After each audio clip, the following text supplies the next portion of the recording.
All right, let's get right into it. We're going to tackle a really common and, let's be honest, super frustrating problem for a ton of English learners.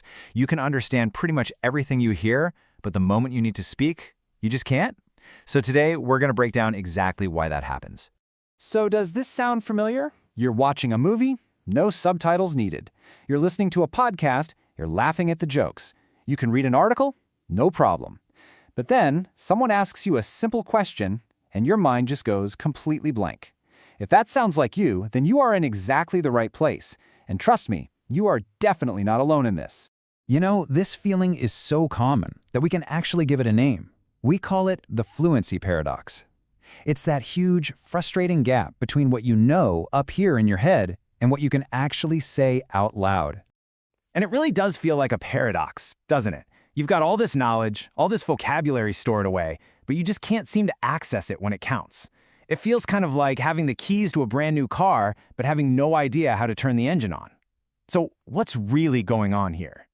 Well, the answer comes down to a really simple but incredibly powerful concept: the difference between input and output. And getting this is the absolute first step to fixing the problem for good. Think of it like this. Language learning has two sides, right? Input is all the stuff you take in. That's your listening and your reading. Output is everything you produce. That's your speaking and your writing.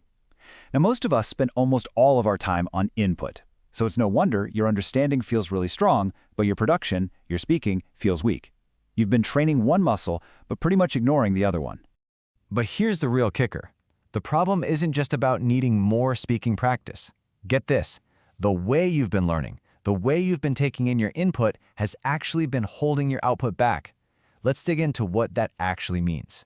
So on the left, you've got the typical way we learn in a classroom. We can call it shallow learning. This is where you memorize long lists of words, right? The focus is all about quantity. But on the right, you have deep learning. And this is how native speakers learn. The focus isn't on how many words you know. It's about mastering just one word in 100 different situations. This is the real key to unlocking your fluency. So that brings us right to the first pillar of our playbook for speaking fluently: learn deeply. This is all about changing your goal from just collecting words to truly mastering them. Let's take the word harsh as an example, okay? Now, in that shallow learning approach, you'd learn this definition. Maybe you'd translate it into your own language, and then you just move on to the next word on the list. But for deep learning, oh, this is just the beginning. See, deep learning is what brings a word to life. You learn it in all these different combinations, connecting it to real situations.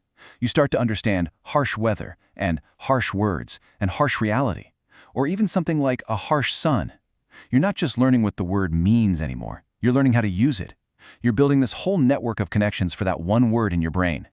This really says it all. Fluency is not about having a giant pile of words that you kinda, sorta know. It's about mastering a smaller, much more versatile set of words, like your most valuable tools, that just come to you automatically, no matter what the situation is.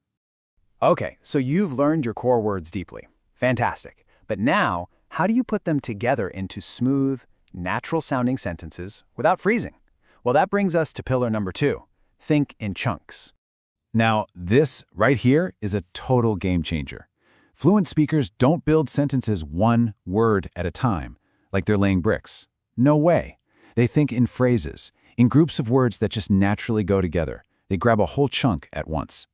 So when you're translating word for word in your head, it often sounds like this. It's slow, it's kind of robotic, and it takes up a ton of mental energy because you're literally building this sentence from scratch every single time. It's just not efficient.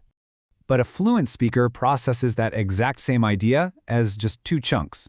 I tend to think, and it's a good idea. Those phrases are already stored in their brain as single units. This is so much faster, it's way more natural, and it frees up your brain power to focus on what you actually want to say. So the key is to start training your brain to notice and learn these chunks. When you learn a new word, don't just learn the word by itself, learn the words that hang out with it.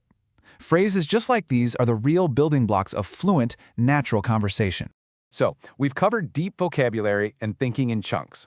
But all that knowledge doesn't mean much if you don't put it into action.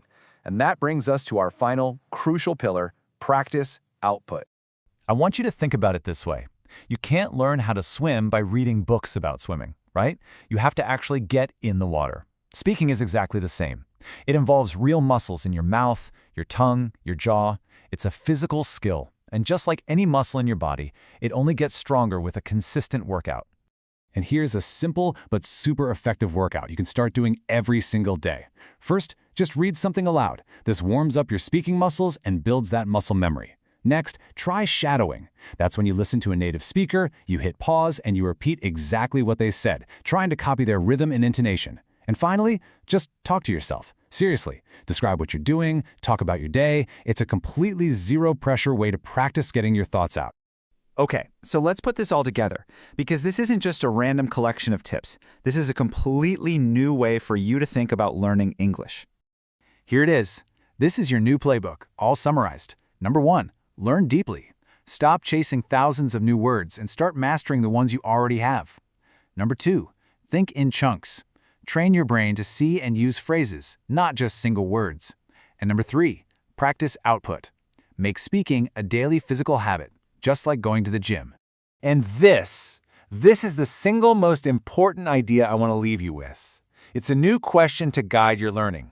I want you to stop asking yourself, how many new words can I learn today? Instead, I want you to start asking, how can I activate the words I already know? Because answering that question, that is the true path to becoming the fluent, confident English speaker you've always wanted to be.